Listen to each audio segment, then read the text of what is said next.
puissant. Cœur à cœur. Consolation, transformation.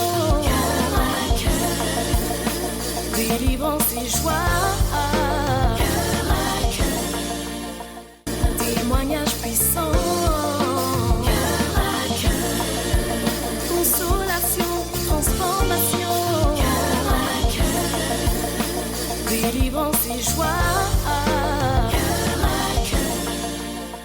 Témoignage puissant, cœur à cœur, consolation, transformation, cœur à cœur, délivrance et joie, cœur à cœur.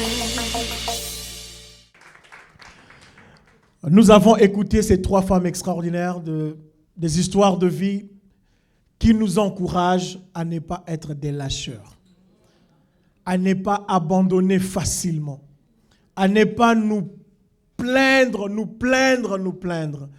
à ne pas dire que c'est toujours les autres, jamais nous. Non.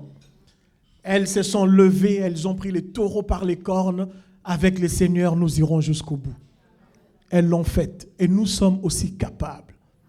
Maintenant, nous allons prendre une question. Vous avez une question pour Maman Patricia, une question pour Maman Love, Maman Jess. Je viendrai vous remettre le micro et elles vont répondre. Malheureusement, on n'aura pas le temps pour prendre toutes les mains qui seront levées, mais ça sera une question par intervenant. En tout cas, moi, ce n'est pas une question, c'est un encouragement. Parce que tout ce que tu as témoigné, ça me rejoint beaucoup. Donc, j'ai vu les mêmes choses que toi à peu près. Et puis, je travaille dans ce domaine-là. Donc, ça m'a beaucoup, beaucoup touché. En même temps, ça m'a guéri aussi. Donc, je voulais juste t'encourager. Merci beaucoup, c'était un encouragement. On peut acclamer le Seigneur. Une question, il y avait une main levée là, maman. Merci beaucoup. Bonsoir à tous et à toutes. Que le Seigneur vous bénisse énormément. Je tiens d'abord à féliciter rapidement les 3 dames en avant. Particulièrement, j'ai connu Maman Patricia à l'université à Ottawa. Fait que quand elle m'a un peu relaté l'historique un peu de son fils, ça m'a beaucoup touchée. Brièvement, je tiens vraiment à te féliciter. Et moi, j'ai travaillé longtemps dans l'école, une école spécialisée pour les enfants autistes. Et c'est à partir de cette expérience-là que je dirais pas que je me suis projetée, mais j'ai pu comprendre ce que mon grand frère Schwab vivait avec son épouse à Ottawa, à Gatineau, Sonia, parce qu'ils ont aussi 4 enfants, mais le cadet est autiste aussi.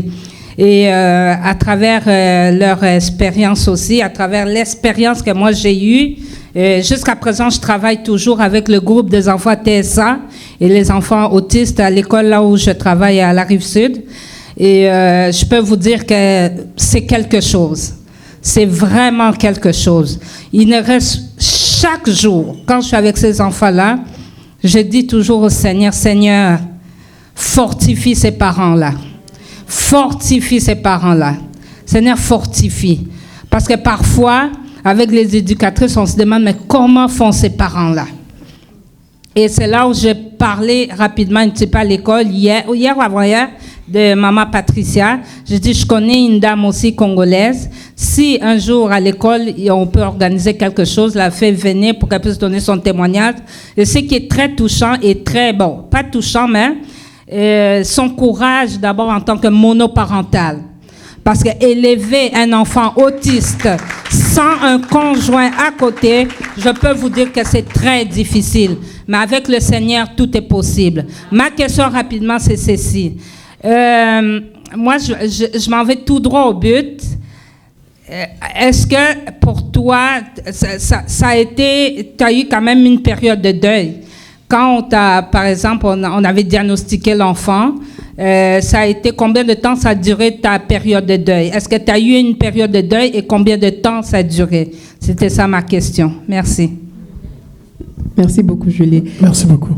Je vais essayer de de répondre à la question en présentant une chose. L'annonce d'un diagnostic, quel qu'il soit, est un début de deuil. Alors, il y a eu une psychanalyste suissesse qui a parlé des étapes de deuil. On parle des fois de 5 ou 7 étapes de deuil. Et souvent, c'est le choc, la colère, le déni. On passe par plusieurs étapes avant d'arriver à l'acceptation et on commence à mettre des choses en place pour que ça marche. La réalité des parents, je ne parle pas seulement de l'autisme, mais de toute maladie, c'est que les 5 étapes, oui, ça se fait dans ce sens-là, mais souvent, je suis à la 4e étape, acceptation, et puis quelque chose d'autre arrive. Je retourne au choc, à la colère, au déni, et je me relève. Puis quelque chose arrive, je donne un exemple, on entre dans l'adolescence, les hormones commencent à fonctionner, le cerveau est en difficulté parce qu'il n'avance pas comme il faut, mais le corps, c'est un garçon, je ne vais pas entrer dans les détails, il faut lui apprendre qu'il y a des choses qui ne se font pas en public. Et là, c'est le choc quand tu apprends, il s'est déshabillé à l'école. Oh mon Dieu, qu'est-ce qui va se passer? Qui était là? Qui a fait quoi? Là, on panique, et on commence à trouver des stratégies, on avance, et puis il arrive encore quelque chose. Donc, c'est comme un deuil perpétuel, parsemé de foi, courage, transformation, résilience. On avance, on recule, mais je veux dire qu'on a eu le diagnostic en 2014. C'est en 2019 qu'un jour, en classe, j'ai regardé, je dis, mon fils est réellement autiste. J'étais dans le déni pendant 5 ans. Je ne voulais pas accepter. Je pensais que c'était quelque chose. Jusqu'au jour où j'ai accepté, les larmes ont coulé, que c'est vrai qu'il l'est. Le deuil continue encore, mais heureusement qu'il y a toujours un lendemain meilleur. Amen. On avance, on recule, mais on n'arrête pas. On n'arrête jamais. Une autre question, cette fois-ci, elle devra être dirigée vers Madame Love ou Madame Jess. Je vous bénisse. Soyez bénis, chacun de vous. Oui, je suis vraiment impressionnée pour les témoignages de les 3 personnes. Vraiment, j'étais touchée. Puis, bien sûr que je m'adresse à la madame de milieu, comment il s'appelle? Love. Yo me llamo Berenice, mon nom c'est Bérénice. Les gars, j'ai jamais perdu des enfants. J'ai jamais perdu ma famille proche. Mais je me sens vraiment identifiée proche à toi parce que ma grand-mère a eu la même situation que toi. Puis je sais qu'elle est devenue folle, même qu'il connaissait à Jésus. Puis il a passé vraiment, je pense que 1 an dans un hôpital, mais pas un hôpital régulier, c'est un hôpital...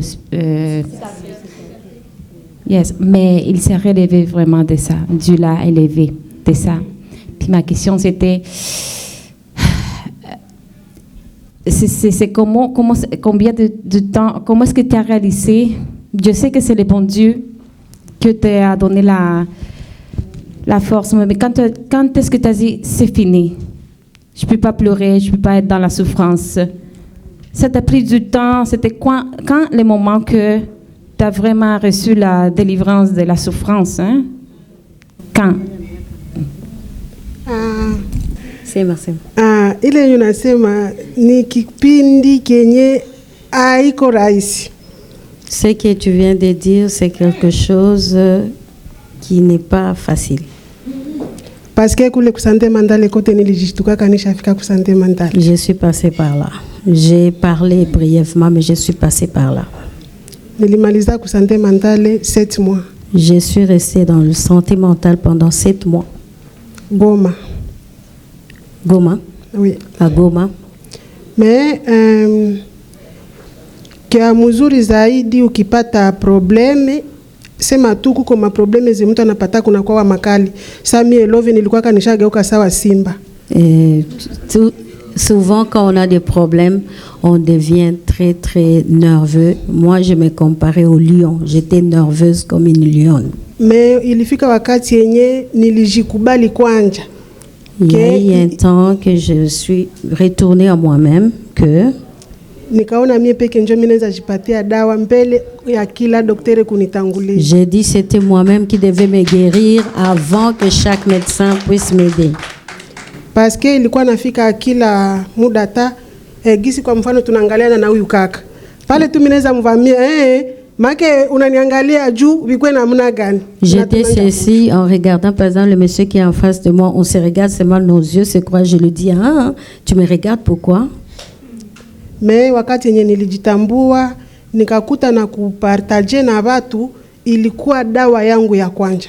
Au moment où je me suis ressaisie et partagé mon histoire avec les gens, c'était ça, mon médicament et ma guérison a commencé. Oui, ni difficile kutambua mtu mwenye unaweza ongea naye akusaidie mukitu fulani, lakini amua kata hatua, usiangalie huyu ni mwanadamu, wewe ongea tu na watu ili nakwaka kuna kusaidia sana paske mimi wakati yenye nilianza ongea na watu njoo nilianza jisikia niko bien sana. Oui, parfois on hésite avec par quoi on est passé pour s'exprimer, mais c'est important, il faut s'exprimer. Il y a des gens qui vont vous juger, d'autres non, mais le fait de parler, c'est pour moi une guérison. Parce que ukikuwa najifungia kwa vitu muroho njoo kunyonokea katimatia hatua ya mubaya sana sana inakuwa tu ni ya kujiua. Quand tu gardes beaucoup de choses en toi, tu as des mauvaises idées. Et la première idée que le Satan souffle, c'est tue-toi. Donc, mets fin à tes jours. Lakini ukiongea na dada puna mwelezea mimi hivi probleme hivi, anaweza leta solution. Sote akikosa solution yeye peke, anaweza kuongoza namuna utasaidika. En parlant avec la sœur à côté de moi, elle peut me donner une solution ou encore elle peut m'orienter comment trouver la solution. Sasa njo gisi mimi nilishaka pona niko mzuri, yani kila question yenye mimi najua sauf moyo yenye siweza répondre na mtu asiniulize ulitoka mpori namna gani parce que na mimi sijui. Là maintenant je suis vraiment libérée, je peux répondre à toutes les questions, mais il y a une seule question que je peux pas vous répondre, c'est quand vous allez me poser comment tu es sortie de la forêt. Je n'en sais rien, je me suis retrouvée à l'hôpital. Merci beaucoup, Maman Love. Une question pour Madame Jess Kamiska. Voilà.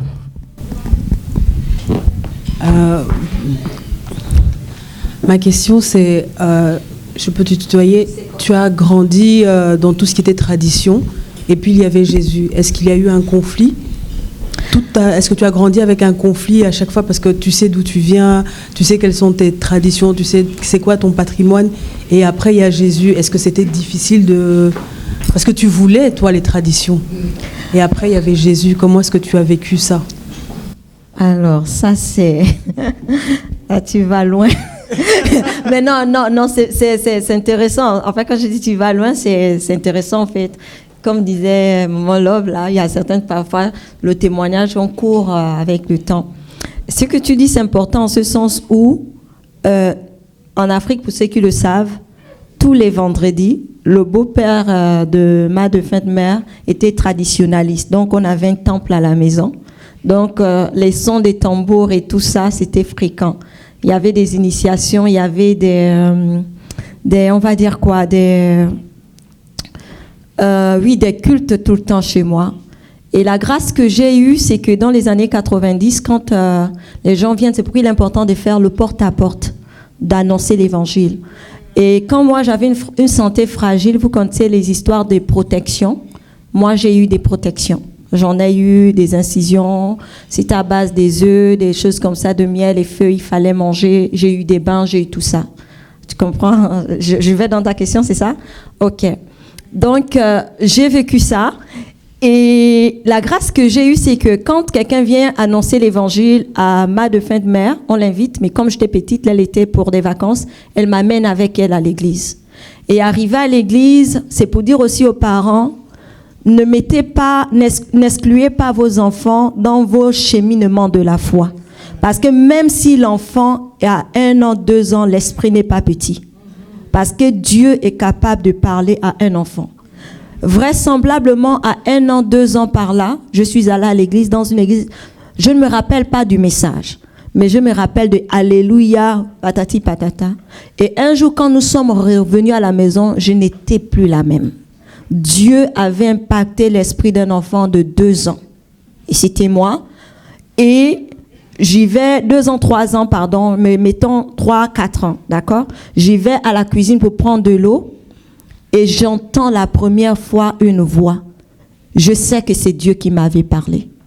Et la voix, quand j'étais enfant, la voix me dit, vous savez, dans nos cuisines avant africaines, il y avait la cuisine à l'extérieur de la maison et l'autre. Donc, il y avait la porte centrale. Donc, j'y vais derrière. Il y avait comme un seau. Je prends de l'eau pour boire. Avant de boire, j'entends une voix audible. J'étais seule dans la cuisine. J'avais pas peur. Et elle me dit, avant de faire quoi que ce soit, il faut prier. Mais on ne m'avait jamais dit comment prier. Moi, j'étais habituée au son des tambours et tout ça, le ibora, toutes ces choses-là. Et je ne connaissais pas qu'est-ce qu'il fallait prier. Oui, il y avait l'église catholique parce que j'ai des cousines, des cousins, on avait des sœurs, des prêtres, tout ça. Et voilà, donc qu'est-ce que... Et là, je me dis, ok, comment prier?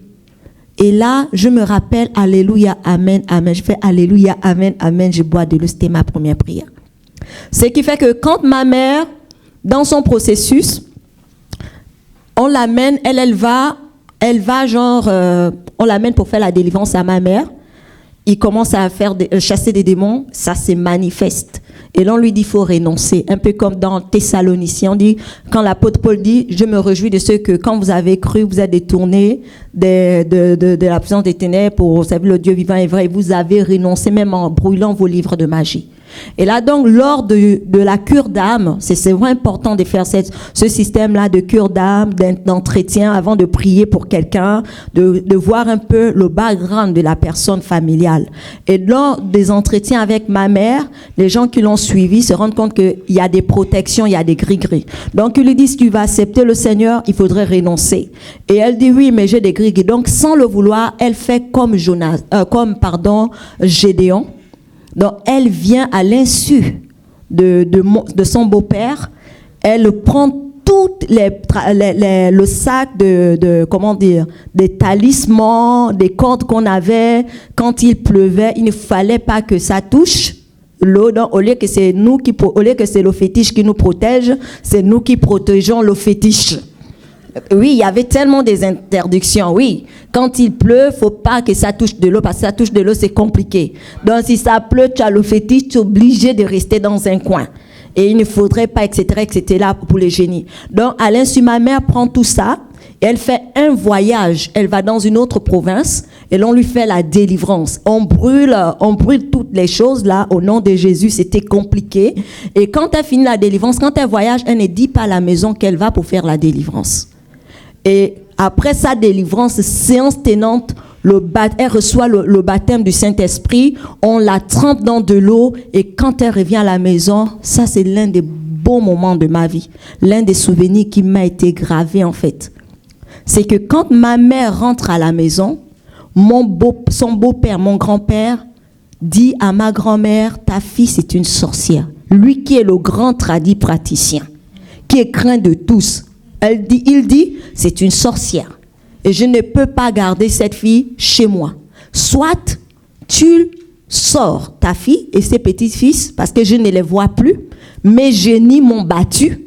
Donc il faudrait qu'elle parte de chez moi. Et à minuit, ma grand-mère dit, le choix est fait. Ma fille, mes enfants. Si tu aimes le chien, tu prends ses puces. Donc il n'y a rien à faire. Donc ma grand-mère, et il pleuvait, j'étais petite, je voyais ma mère qui disait, c'est un sorcier, Jessica, ne les écoute pas, Jésus est vivant, alléluia. C'était drôle, elle me portait, et donc c'est ça. Donc quand j'ai vu les miracles de Dieu, la foi, j'ai vu l'impact, les chocs en fait. On dit ça, c'est fort, mais la prière au nom de Jésus, je vois un tradit praticien dont le choix a été fait en fait pour moi, dans ce sens, que Jésus est plus grand que la sorcellerie. Et donc, la preuve en est, je vais finir avec ça, la preuve en est dans ma famille, Je suis la première à avoir le baccalauréat de tous les enfants de ma mère à cause de Jésus. La première à aller à l'université à cause de Jésus. Et mes petites sœurs, après moi, je lui ai dit, si tu veux le bac, tous croyaient à la malédiction. Je réalisais que croire en la malédiction, c'est plus pénible que croire en la bénédiction. Croire en la bénédiction, c'est simple. Croire que tu es maudit, tu dois démontrer tout le temps que tu es maudit. Quand quelqu'un te regarde, c'est parce que je suis maudit. Non, je suis béni. Tu me regardes parce que je suis béni. Et ça fait la différence. Parce que j'ai eu mon bac, j'ai eu des bourses, pas besoin d'aller toucher un crâne. Vous comprenez? Donc, c'est pour dire que si tu as ce background-là, ne crois pas en ces choses-là. Crois en Jésus, ce sera encore mieux pour toi. Et la vraie résilience est fondée sur la foi en l'œuvre de Jésus pour te sauver, pas en autre chose.